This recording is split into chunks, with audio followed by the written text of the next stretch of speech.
Hi, everyone, and welcome to this AIM webinar, Demystifying Ambient IoT and RFID Gen 2. We are excited to have everyone here as we explore how these cutting-edge technologies are transforming industries and paving the way for smarter, more efficient operations. Before we get started, there are a few housekeeping notes I will be reviewing. First, it's the policy of AIM to conduct its operations in strict compliance with the antitrust laws. No AIM activities shall create the appearance of a violation of the letter or spirit of the antitrust laws. Then AIM's collaboration and work product policy states that committee meetings or webinars like today are held for the primary purpose of advancements in our industry, which necessarily involves development of work product intended solely for the public domain.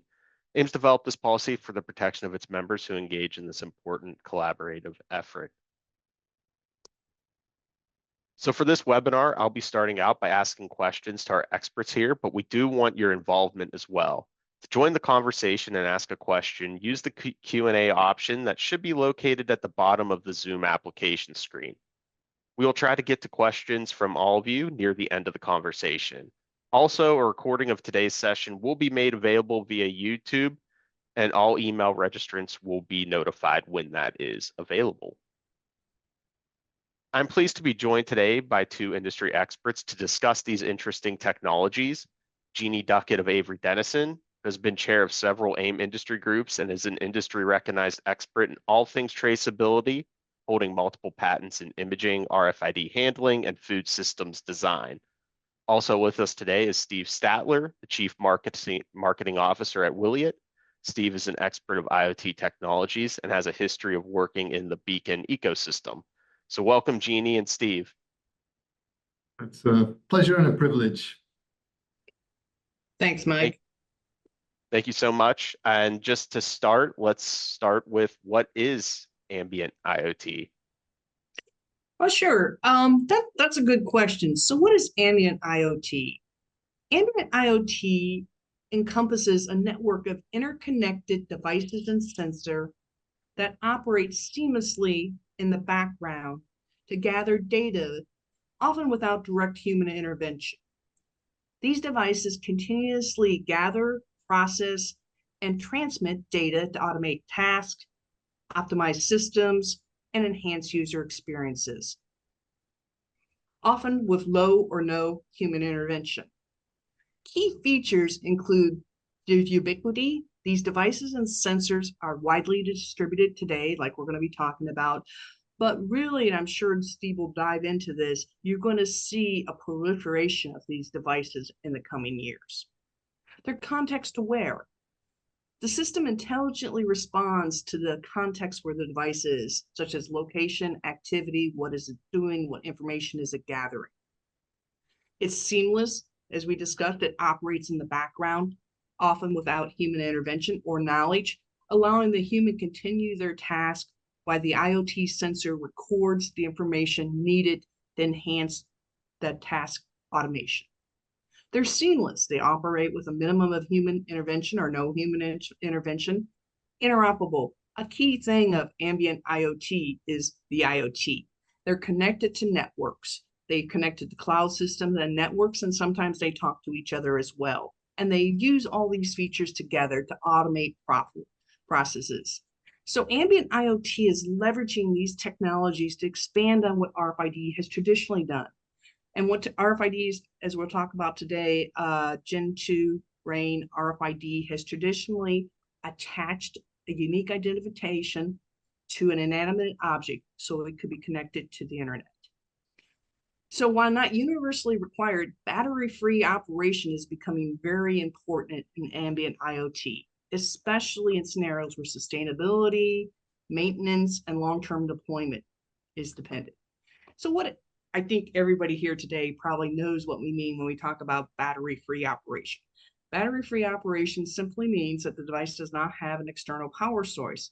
Instead, what it's doing is it's harvesting that energy that it needs to operate from its environment. And that could be done in a variety of ways. With RFID tags, obviously it's from the radio waves. Some other devices could use kinetics or solar power. These devices are very desirable because they're very good for long-term deployment, such as on shipping transmit assets because they can require very low maintenance and they work very well. So some examples of battery-free technology, as we already indicated, are battery-free Bluetooth tags. These tags with sensors can be attached to assets and containers and products throughout the supply chain. Energy harvesting sensors, whether they're harvesting energy from kinetics or solar, battery-free RFID tags, and the one you may not think about a lot is your Kindle. On your Kindle is something called e-paper. That e-paper is able to operate without continuous power, putting it into the classification of devices called energy harvesting. The ambient and ambient IoT refers to the fact that ambient tags go on all the things that surround us, and they'll eventually be readily readable by all the radios that surround us, such as our smart refrigerator, our cell phone, our Kindle. And they will be instantly and always connected to this infrastructure. Steve, is there anything that you want to add about ambient IoT? Yeah, I mean, I could talk all day about it. I won't. But Wiliot's very focused on ambient IoT. It's the term we use to describe the part of the market that we operate in. But we didn't invent the term. Ambient computing, I think, as we all know, has been a term that's been used for decades to describe the computing devices that surround us. In many ways, ambient IoT is the Internet of Things as it was originally envisaged in the early days of RFID and Internet of Things. It's low cost for tags, also for readers. As I say, we didn't define the term, coin the term ambient IoT. This was actually something that was really introduced by another standards body, 3GPP, who started work a few years ago on a standard that will be part of release 19 of the cellular radio standards. So today, ambient IoT is scaling. It's in production between Avery, Dennison, and Wiliot. We've made over 100 million tags last year. It's a small drop in the ocean compared to Gen 2 RFID. But today, it's basically battery-free Bluetooth. In the future, it's going to be battery-free Bluetooth, battery-free cellular, and also battery-free Wi-Fi tags. So whilst there's work going on in the Bluetooth SIG, there's work going in the cellular standards bodies, which will come to fruition in release 19. There's also work going on in the IEEE standards teams. And there's basically something that will be part of Wi-Fi 8, that will be part of 802.11 BP. And so we can expect a lot more ambient IoT technologies over the next 5 years. But today, what we have is battery-free Bluetooth. And there's just two other things I want to say. One is, and Jeanne touched on it, this is technology that builds on everything that this ecosystem has been working on for decades. So the manufacturing of these tags is done by many of the same companies that make Gen 2 RFID. If you are an expert in Gen 2 RFID and RAIN RFID, then you're already streets ahead in terms of the kind of knowledge of topics like auto ID standards. If you understand what a GS1 serial GTIN is, then that knowledge is transferable. If you have some of the basic understandings of RF, radio frequency, you understand water absorbs, metal reflects, all of these things are directly transferable. And so the way we look at ambient IoT is it's another tool in the kit bag for people that are architecting solutions. We'll probably end up talking about what the different strengths and weaknesses are of the technology, the different characteristics. But I don't think we should fall into saying this thing is better, this is newer, it's better, this is more established, it's better. That's like arguing that a wrench is better than a hammer. And they have different characteristics, and the secret is really knowing how to when to use the right tool, and potentially how to bring them together. Yeah, thank you, Steve. That's really a good point that I want to take a second to reemphasize. The number of IoT or Internet of Things devices have been increasing steadily over the last 10 years, but they're about ready to explode. You're going to see a proliferation of these devices operating in environments. And as Steve explained, it gives a wonderful opportunity for those of us that have been operating in the auto identification space, because all these devices are going to want to talk, they're going to want to identify themselves, and they're going to want to play in supply chain standards. Thank you. Thank you, Jeannie and Steve. And so you both brought up a technology that I want you to expand upon, and that is battery-free Bluetooth Wiliot technology. So could you just expand on that here momentarily? Sure, yeah, absolutely. If you look at a battery-free Bluetooth tag or an ambient IoT tag, then it looks very similar to the RFID, RAIN RFID tags that you'll be familiar with. I've got one here, and you can see it's more or less the same size. This is roughly the size of a postage stamp. If you look at the antenna, it is different. So there's actually 3 antennas on this. There's 2 harvesting antennas.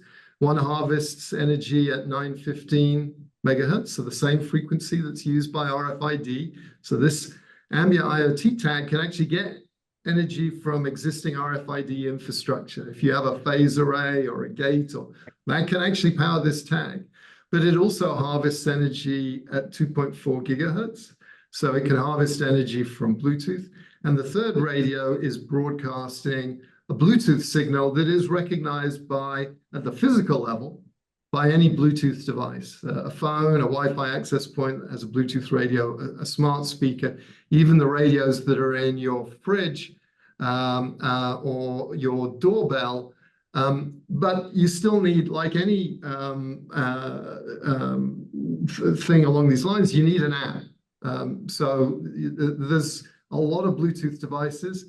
We're still in the early days, and so there's very few apps that are running on this platform. The last thing I want to say is, and this is probably the biggest area of confusion in terms of the differences between regular passive RFID and Wiliot's own specific variety of ambient IoT, is that people sometimes call what we have as passive, and it is passive in the sense of it does not have a battery. But if you ask the FCC, then this is an active radio. In fact, we put an FCC logo and a Bluetooth logo on some of these tags. And what makes it active? Well, the thing that makes it active is that there's a tiny capacitor built in here. It's so small you can barely see it. But basically, this is unlike conventional RFID that takes a strong signal from a very sophisticated reader and then reflects back a slightly weaker signal. This takes weak signals from devices that weren't even designed for auto ID, and it accumulates the energy over time. And it's pretty hot out there. Those of you who've been to a water park recently, you'll have seen those buckets that the kids like to play under. They fill up with water, and then eventually they tip over. And then you get this, there's a small amount of water going in, and then there's this huge wave of water that comes out. And that's really what this does. It accumulates energy over time, and it takes a weak signal, and it actually broadcasts out a stronger signal. And it takes time to do that. Now, time in microelectronics can be as short as half a second, or it can be as long as 30 minutes. So that's basically a fundamental difference. Whereas with RFID, it's a really high performance piece of circuitry. It was kind of put through a lot of tests and a lot of demanding success criteria, because it was kind of pioneering the world of auto ID. And the CIOs in the buying organizations were like, I want to see 99.999% read rate, and it's got to be 1,000 tags in a second. That's not the way these read. This is a slower process. It can still broadcast 1 or 2 packets a second, but that is slower than what you will get from a conventional RFID. But what you get is continuous broadcasts. So this is a regular broadcast. This is harvesting and broadcasting, harvesting and broadcasting. So rather than getting a really detailed snapshot, you're getting basically a breadcrumb trail of assets moving around. And that's when you can start to use the cloud to infer, oh, I've seen this asset 2 seconds ago, and now I've seen something here, and maybe there's some water or metal that got in the way. So it's the tags look almost identical. The manufacturing is done using a lot of the same techniques, a lot of the same machines, a lot of the same companies, but the chip's different, and it's an active radio that is continuously broadcasting, and it takes a weak signal in and broadcasts a stronger signal out. And those are some of the differences between what you get from a Ambient IoT tag as made by Wiliot, and what you'll see in the technology that's blazed the trail and is what we know as RAIN RFID.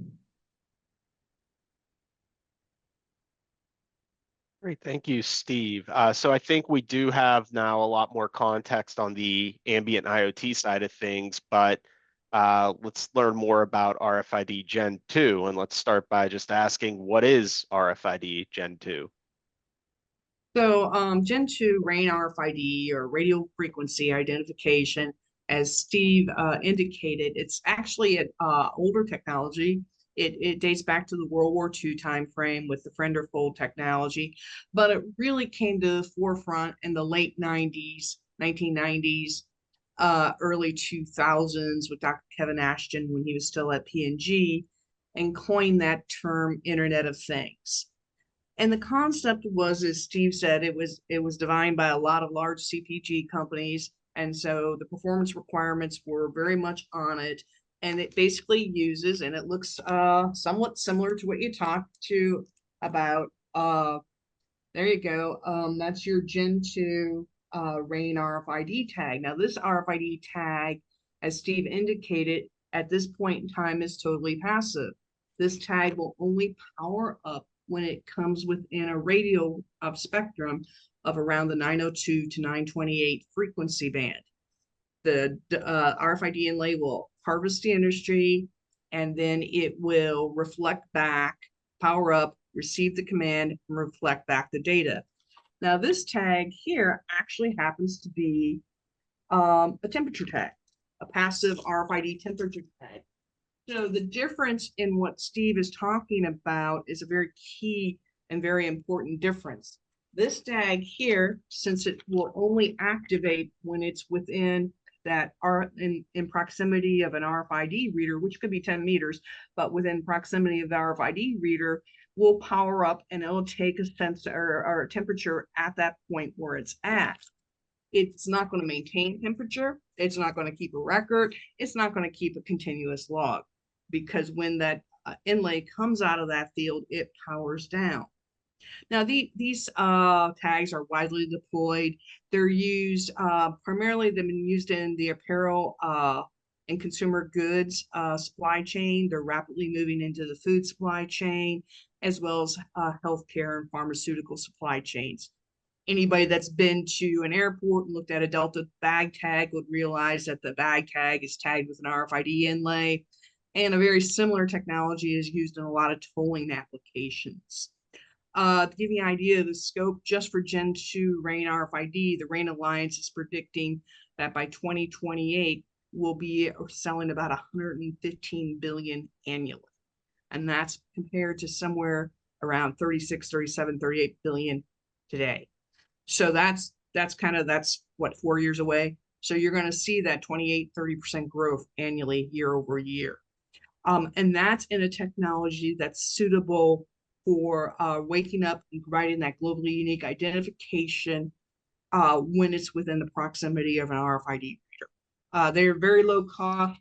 These things typically run less than 10 cents in the volume, and that's why they're deployed a lot in logistics and supply chain and for in-store inventory. Any questions? I would just, if I was to compare that with a typical ambient IoT tag, then basically RFID has been cost optimized over decades.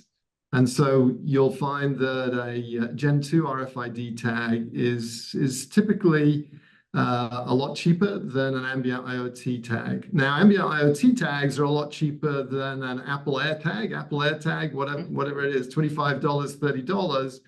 And you're talking about pennies for a Ambient IoT tag, but that's still likely to be 2 or 3 times the cost of the Gen 2 RFID tag. So that's one of the things that you look at. And so the tendency is, if you have very lower cost items, if you have extremely low cost items, you're probably going to use a barcode. If it's an item of apparel, even socks, then you can afford to put a Gen 2 RFID tag on item level.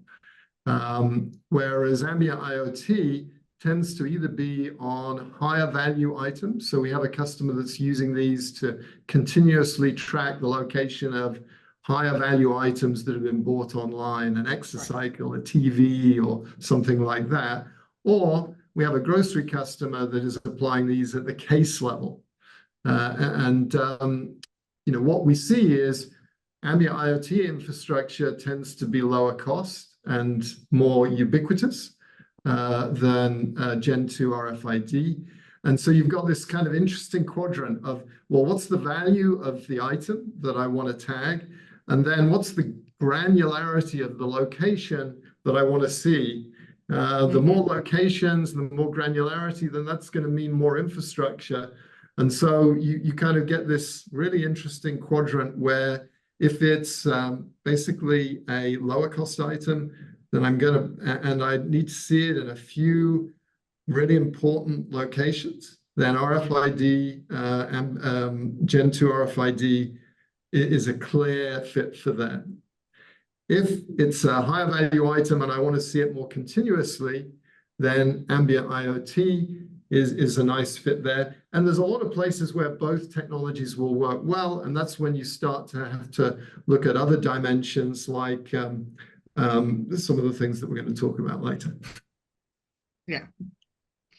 And that's only to be expected. And certainly you got to look at the technology adoption curve of any technology. I certainly don't want to make any speculations on pricing, but the ambient battery-free Bluetooth Wiliot Ambient IoT Pixels is a newer technology. And so as you see further adoption, you're going to see a different pricing structure.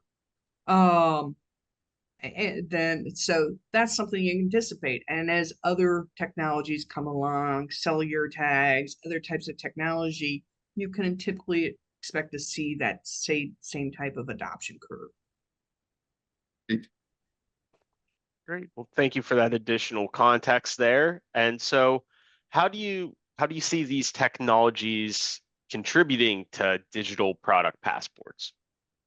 So the ambient IoT pixel tags and RAIN RFID tags, they can support digital product passports. So what's the initiative of the digital product passport? It's to identify the origin of the product and be able to carry any type of information like certificates along with that product, and then follow that product through the supply chain, through the commercial supply chain, through recycling. And so the advantage that these technologies, way back into our introduction about what ambient IoT is, the advantage of these technologies is they operate seamlessly in the background. They can collect information about this product as it moves through the supply chain, through the retail outlet, through the consumer home, through the recycling facility, without any or very low human interaction. You can monitor these various environmental conditions, operational information. You have that location identity to look for any type of misdirection or diversions. Together, they really provide a comprehensive supply chain view, enabling those secure digital records. Now, I frequently hear, like Steve was mentioning, ambient IoT tags attached to the cloud. RFID tags attached to the cloud. The purpose of AIDC is to uniquely identify a product so that you can attain a product history. And that's been the purpose since it was scanned in 1974. They may not have had cloud commuting back up in Troy, Ohio, when that Wrigley's gum was scanned, but that was just it was just a series of numbers to attach Wrigley gums, pricing, all reordering, all that information was off carrier. So naturally, this data is going to be off carrier. You'll have to implement security measures to protect that data and allow that secure, seamless transitions. Steve, what do you want to add about digital product passports? I think they're a good thing. I'm really excited about the fact that this is a concept that's catching on. We see the European legislation that's now it's now ratified, and so there's an EU directive around digital product passports. They're initially going to be applied in waves to different categories of products. Batteries are one of the first ones, but apparel will come after that.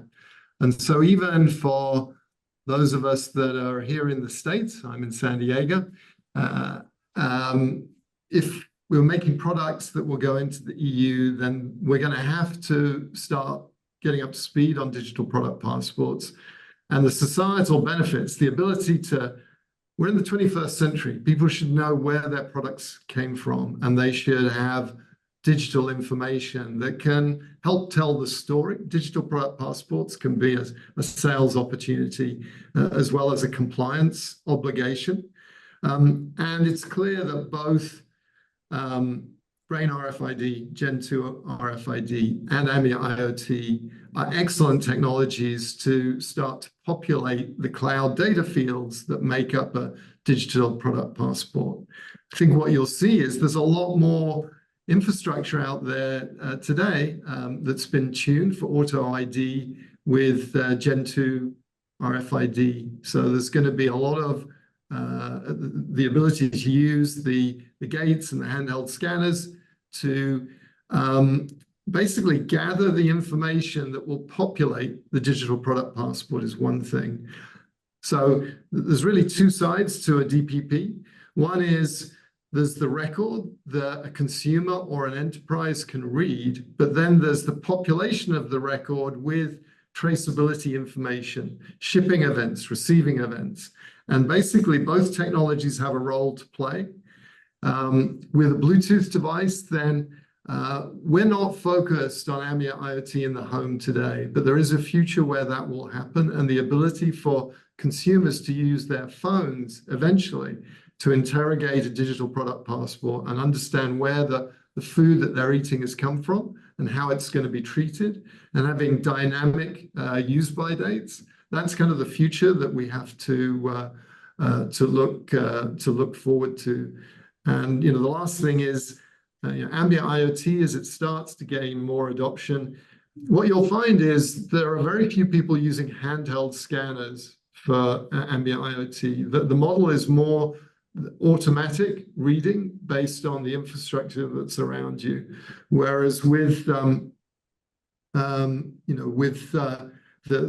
typical stock taking that you see in a Zara store, then you'll see people with handheld readers that are scanning that.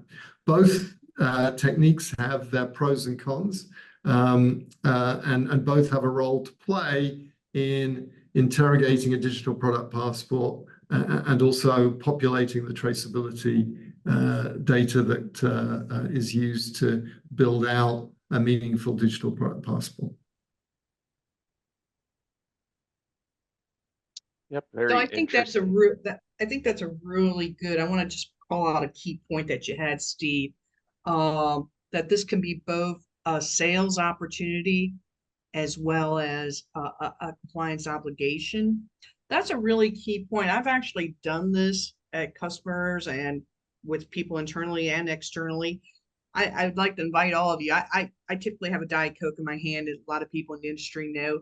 Go out to a browser, just go out to your local browser, whether you use Chrome or Surface or Edge or whatever you use, and type in the G10 and hit enter. And what you're going to see is all sorts of data about that product's going to come up. Now it's going to be at the class level because that's a class level identifier, not an each level identifier.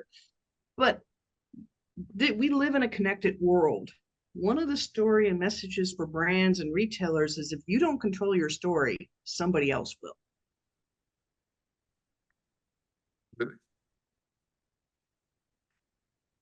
Great. So let's talk about these two technologies and if there are any connections between Ambient IoT and RFID Gen 2. So that's a good question. Well, obviously there's some very basic similarities between the two technologies, right? They're both battery free. They both are AIDC technologies. They collect information. As Steve pointed out, you want to establish, that's why all of our knowledge about how the AIDC industry works is going to be so critical here. You want to establish a globally unique identifier to your product down to the each level, to the instance level that could be recognized anywhere in the world. And so now that can be captured either in an RFID tag or in a Bluetooth ambient IoT tag. And then there's some differences, like Steve pointed out. The differences are, for passive RFID, and this today seminar is mainly handling passive RFID. There is another thing and a different cost point that we haven't talked a lot about, which is active RFID. In passive RFID, it will only work. This inlay is only going to read when I'm in an RFID field in the range of a reader. Whereas, as Steve pointed out, because of the interface of the Bluetooth and passive Bluetooth and the capacitance building up energy, it has a slightly different transmission mechanism that's available. Steve, what differences do you see? I think you nailed it, really. I think the key point is these are just the origins are very, very similar. The idea is essentially it's the same vision, and I think it's just a huge opportunity for everyone that's developed auto ID skills, RFID skills, and hopefully from what we've already said that you kind of get a sense of some of the differences in that are a function of the fact that one has an active radio and one has a passive radio. But what we've benefited from is working with companies like Avery Dennison, who have this tremendous expertise around antenna design, around manufacturing, around getting the cost of auto ID down to a way that can really make it ubiquitous. And so with that, what are the primary differences in data transmission and range between these technologies? Well, so the first thing to understand is, whereas the passive Bluetooth Wiliot ambient IoT pixels operate on Bluetooth. I think we've said Bluetooth quite a bit. And the Gen 2 RAIN RFID tags operate obviously within the 902 to 928 bandwidth with the other limitations. but the protocols themselves are different. For anybody that's used Bluetooth, and we all have, where you're using tap, whether you're using a Bluetooth speaker, whatever Bluetooth type of device you're using, the Bluetooth is a very robust transmission that can carry a higher payload than what an RFID was optimized. Gen 2 RAIN RFID was optimized to identify objects very quickly. There are larger tags available, but primarily, by and large, what you see is just a RAIN RFID tag to identify an object. And so it's very optimized for a one-to-many conversation and sending very small bursts of information. Now you move over to your Wiliot tags with the Bluetooth, they're going to be much better able to handle like sensor streams, or someday we'll attach a speaker to the little passive Bluetooth, but that's might be beyond its energy capabilities. But Bluetooth is going to be more capable of handling a larger data capacity. Yeah, obviously limited by the power. But yeah. I think the ranges are very similar. We could increase the range of these tags, broadcast a stronger signal. But bear in mind, these things are constantly broadcasting. So you really don't, if you've got 100,000 items in a large big box retail store, you don't want a very strong signal that is essentially going to pollute the spectrum. Think of, we deliberately dial down the signal strength of what we broadcast so that there are effectively small cells within a warehouse or within a store that allow you to localize. And so this 10 meters, 20 meters is an optimal range. I was playing with these tags last night, attaching them to a number of things in my home, power tools, passports, and then using an app that we've been developing called Living Web. And I could basically see the things in the house.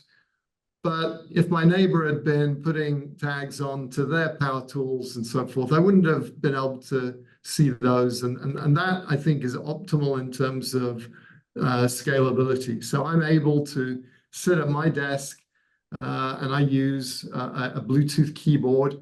And behind me, we have a wall of 1,000 pixel tags, all broadcasting simultaneously. And my headset and my keyboard, they still work because the signal strength of those devices is many times higher than the signal strength of the Ambient IoT tags that we use for auto identification. So they work for a couple of reasons. Well, they work for a couple of different reasons. They work for one, for you're talking about the signal strength. The another one, that Bluetooth, as we all know, is very optimized on identifying who they're talking to. So RAIN RFID Gen 2 is actually optimized to be able to take inventory and speak very quickly, that one-to-many type of capability, whereas Bluetooth is very good at knowing who it's talking to and maintaining that communication. Yeah, so I think both have the concept of a unique yeah, they both have ID. that. Yeah. And I would say we definitely have we used for inventory, but it's typically inventory with higher value items at the case level, typically not at the lower value item level.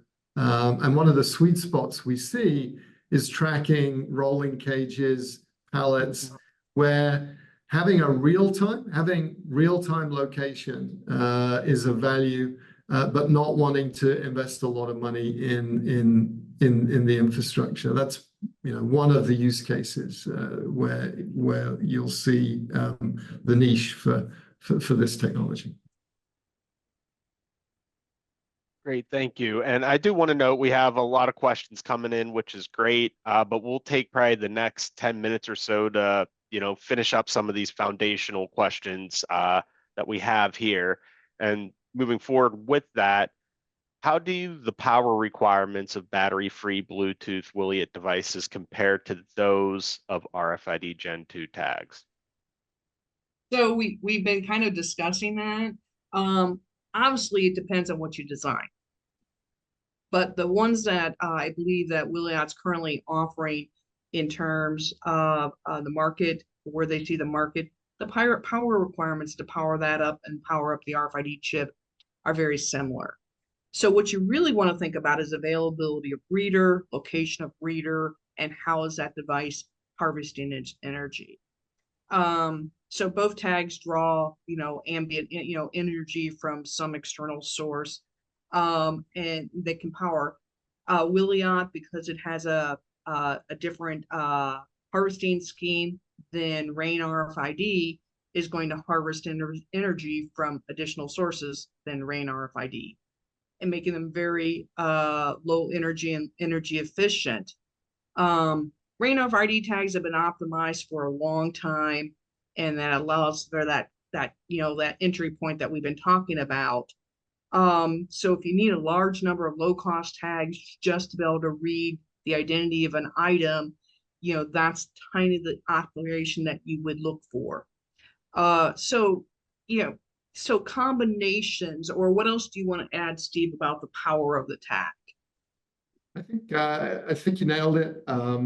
I mean, just I've been talking about lower cost infrastructure, just to be specific. Yes. Then probably one of the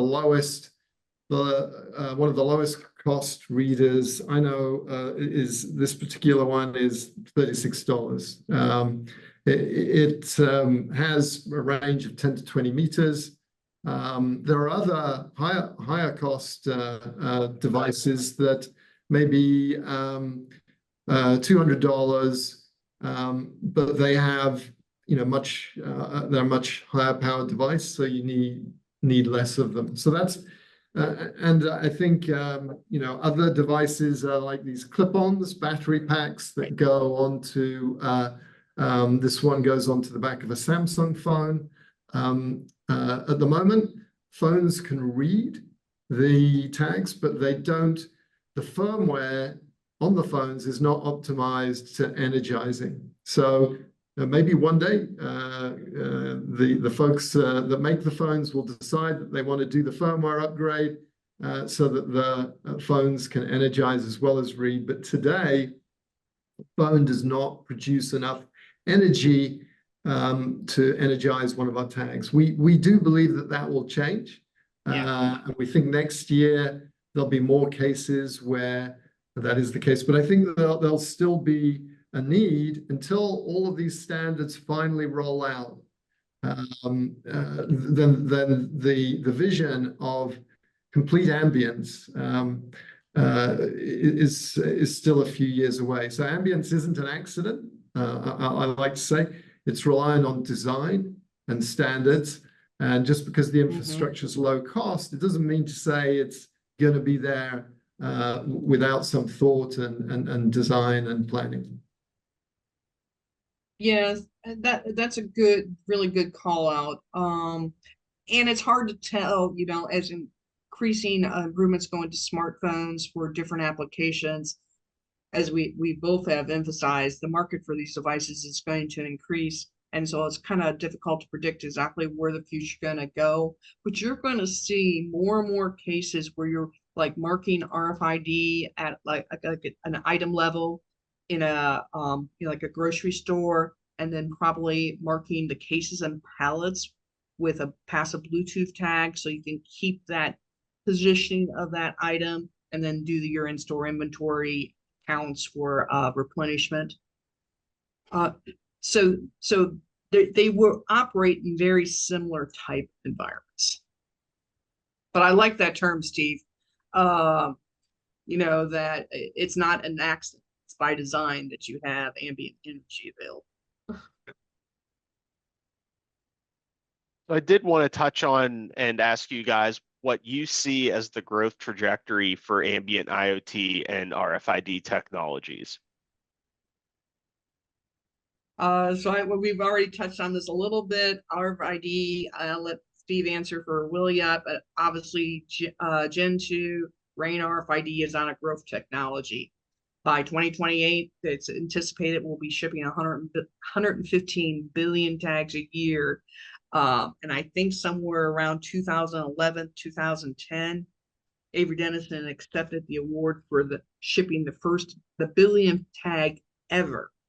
And now by 2028, we'll be shipping 100, not Avery Dennison, but the market combined will be shipping 115 billion a year. So it's a tremendous amount of growth. You're going to see a lot of environments. We have some questions around this, but you're going to see continued adoption in logistics, retail, healthcare. In smart environments, you're going to see a lot more use of these ambient technologies in cities and buildings. You're already starting to see them internationally. For those of you who are aware, I'm actually the chair of an ISO group called the WG8, AIDC and applications.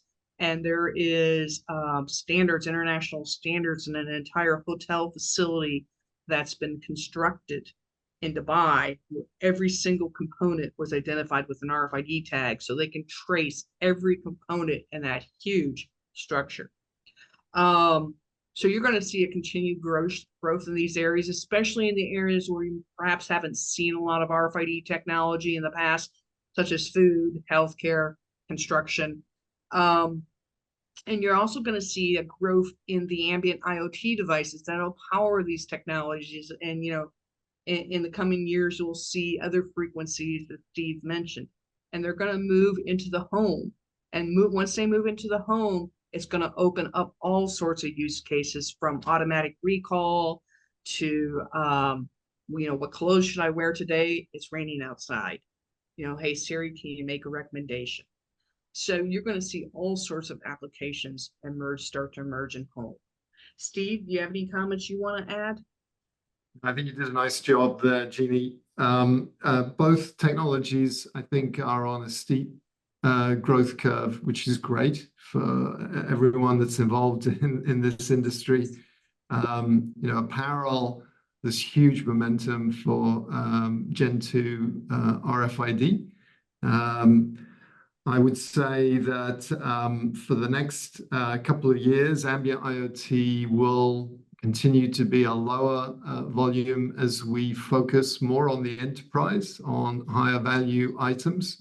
The ABI and the Bluetooth SIG have some big numbers in terms of where we're going to get to in the next 5 to 10 years. And they forecast an addressable market of 10 trillion units. So that's, you know, that's an addressable market. It's not the actual number of devices that will ship, but I think we will see us eventually these technologies going into that trillion unit number as we start to connect things in our home like double glazing. You know, we've already been doing work with companies that make double glazing. They want a tag that lasts essentially as long as the glazing, so that they can have a renewal business, a replenishment business. And we see it going into clothing with this, you know, resale opportunity.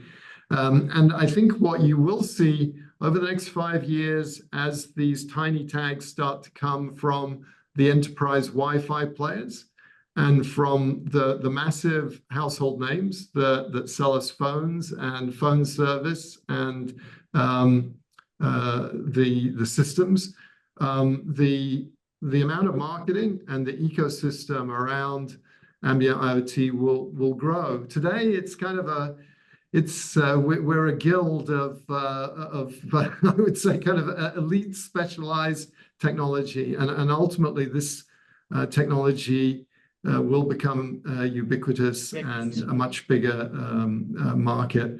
But you know, I wouldn't abandon your RAIN RFID. I would expect that to grow very significantly. And I think, but ultimately, this auto ID space and the ubiquity, and as Jeannie pointed out, when you start joining up the home, then I think you'll be able to amortize the costs over many, many more use cases. And we'll have this concept of what are the apps that you want to run on this platform. And so, you know, when the iPod first started, it sold well because it was the best music player out there. But then when it became the iPhone, you had a million apps, and so the cost and the ROI just skyrocketed. And so there's no question that every adult now pretty much needs to have a smartphone. And I think that's where we're going to get eventually as these technologies grow. Great. And how do Ambient IoT and RFID Gen 2 technologies address security and privacy concerns? So basically, they're somewhat similar. Your security measures are going to include, you know, with data transmission, data encryption, and with, you know, Bluetooth, you have the option for secure community communication channels, and you could implement a more robust authentication protocol. But then you're always going to have privacy concerns around the data that's stored and collected. And obviously, that's going to have user consent and privacy protections put in place.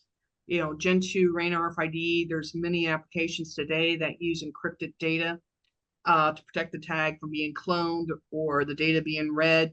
And so you'll typically see those types of things continue.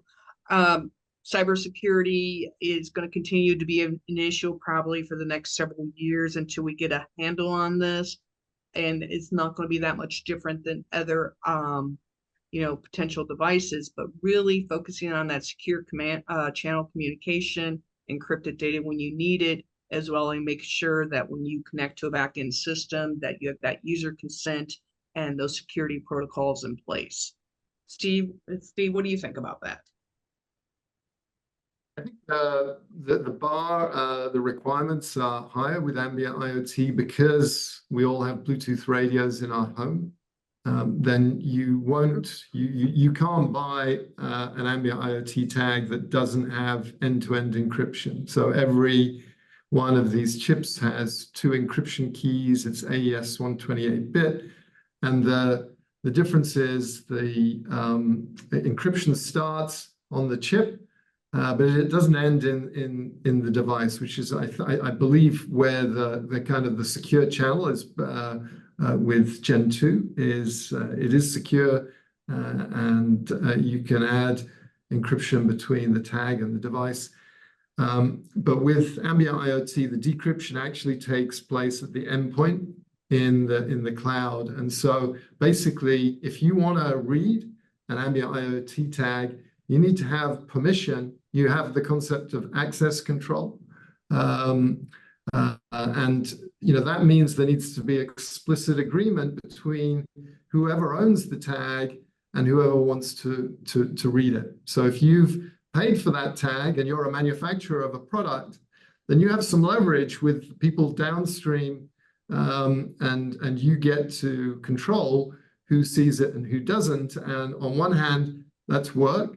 On the other hand, it means you've got some opportunities to amortize that tag cost across all of the people that benefit from that information. So those technologies are secure.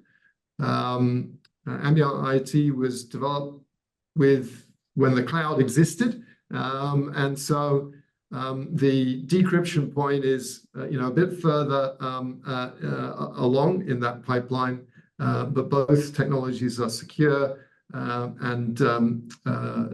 there are some important nuances in terms of who gets access to the data and how. Well, that's kind of what I was alluding to earlier with the data protocol, that Bluetooth is, since it's a personal, that handles cell phones and handles other types of data today, is going to have different features available. But the other thing it really reminds me of is I read sometime what WEP meant, which is one of the original Wi-Fi security protocols, and it stood for Wired Equivalency Protocol. Because I had never realized it, that a lot of the initial security on the internet was because they were hard wires. You had to have access to the wires. So it's the same thing as Steve pointed out with RFID, which will obviously, as we start to approach that 115 billion tags, will change. A lot of the security came into the fact with the only people that had the tags. could read, or only people that had RFID readers could actually read the text, which will, change over time. So Mike, I'm conscious we've got 5 minutes. Do you think Yeah, we I should know. move to the Q&A? I want to Questions? make sure that the people ask questions get some answers. Yeah, we can definitely move to that right now. So I will do just that. And the first question that I will ask from here is, does a tag come pre-charged with power? So if a tag is on a case inside a large pellet configuration, how does it stay charged and how does it see radio frequencies or sunlight?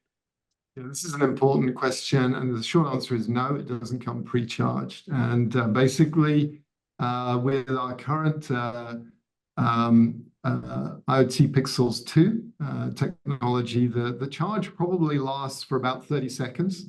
So you need to have infrastructure in the environment in order to provide the power.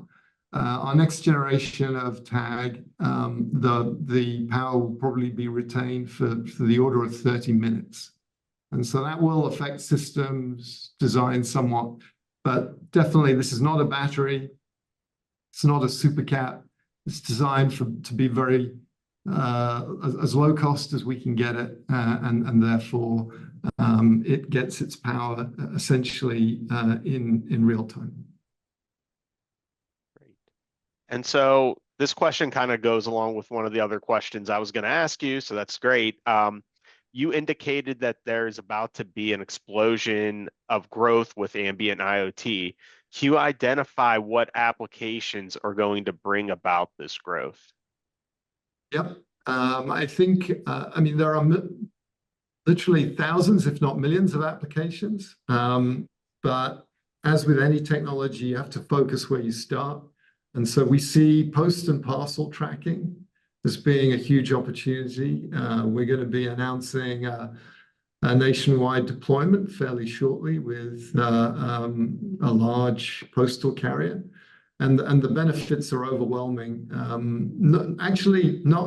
We sometimes call it a postage stamp size battery-free Bluetooth tag, but this is not going to replace postage stamps. This is actually going on the reusable assets initially, the rolling cages that are used to move the parcels and letters around. And because the infrastructure is lower cost, the energizers and the readers are going in all of the delivery vehicles, as well as the sorting offices and so forth. So the ability to kind of get real-time visibility in a logistics network for the reusable assets in transit, as well as in a distribution center, is key. And the other key area, because every pixel is a temperature sensor, we see a lot of uptake in food. As Jeanne and I have discussed at the case level for grocery items, the fact that we can generate receiving, so not assumed receipt, but confirmed receipt at stores, and understanding, is this product in the car park, in a container that's been parked? Is it in the back of the store? Or has that case been moved to the front of the store, and then did it get moved to the right area of the store for stocking? Allows us to have confirmed stocking, and those are some of the compelling use cases that we are seeing. Cold chain is kind of overlaid on that for perishable products like food, fruit, vegetables, fish, meat, things like that. Great. And I know, again, we're running low on time here, and I am putting up Steve and Jeannie's contact information. If you have additional questions or your question doesn't get answered, you can reach out to them, or you can reach out to AIM, info@aimglobal.org as well. I did want to try to roll a bunch of questions together here, so I might not exactly answer what you were asking, but there's many questions here about the infrastructure and how to come up with an infrastructure, especially for ambient IoT, and how to, the best practices, or how to explain that. And Steve, maybe if you could kind of go into that a little bit, how to set up one of those systems? Best practices. Well, I think it's understanding the use case. Where we see people come a cropper is where they're just kind of not understanding, where is the use case and where is the ROI. Start with that first. And so, if it's detecting missed shipments, that's another prime use case. Then you really understand, well, what is the KPI that I'm driving? Okay, it's to understand if this case or this TV has been put on the wrong truck. And then you can start off by focusing the infrastructure around all of the dock doors. And you can tell, oh, this product has gone through dock door 1 or dock door 2. But you really need to understand the KPI, because just because the product's gone in the back of a truck doesn't mean to say it's a missed shipment. Maybe someone was carrying it into the back of one truck, and then they carry it out and they put it on another truck. So, a lot of these things will seem very familiar to people that have deployed Gen 2 RFID systems as well. But I think one of the things is getting the right balance between mobile infrastructure. Mm-hmm. You can have a reader in someone's pocket for $100, and you can decide, oh, what's the use case? Do I really need up to the minute, up to the second visibility? If I don't, maybe I can spend $500 on mobile devices that go in the pockets of the people that are walking around the store. Or if I genuinely need up to the minute visibility, then I can start to plan deployment of a blanket infrastructure. Using things like forklifts and other powered mobile devices can be a really good way of getting started with mobile infrastructure that's very low cost, that can just plug in to those things. So start with the end in mind, and be judicious in where you invest. Just because the infrastructure is lower cost doesn't mean to say it's free. So that's a really good comment. So let's just summarize that quick. Start with the end in mind. Absolutely right. And then start with something that you can show that quick win or that ROI on. And then the last thing to remember, whether you're talking about, Gen 2, Gen 3, RAIN RFID, or passive Bluetooth, Wiliot, Ambient IoT pixels, you're talking about things that are process enablers. So many times people want to replace take technology and say technology is not a process. Technology is not a process, it's a process enabler. Identify your process, look at your environment, and then go from there. Great. That's all, I think. No, and that about wraps up the time we have here today. I want to thank you, Steve and Jeanne, for all the insights you brought today. Again, if you still have other questions or comments that you'd like to ask or tell our speakers here today, their information is on the screen now, so I'll give you a little bit more time to jot that down if you'd like. Again, want to thank you guys, and want to thank the audience for your very active participation. That's always exciting to see you guys interested in a topic. Also want to give AIM's information here if you have additional questions for us. That is on the screen now. Look forward to hearing from a lot of you. And again, thanks everyone for your time and insights today. Thanks, Steve. Yeah. Thanks, Mike. Yeah.